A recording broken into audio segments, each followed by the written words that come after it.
សំលេងកងកមុង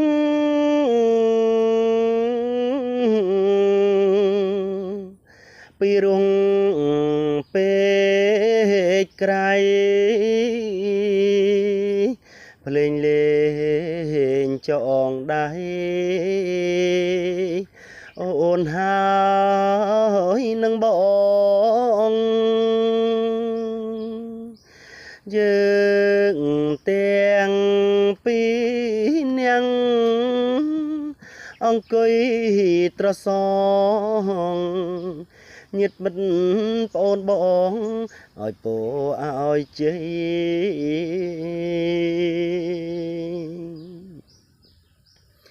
បងទៅស្រុកយួន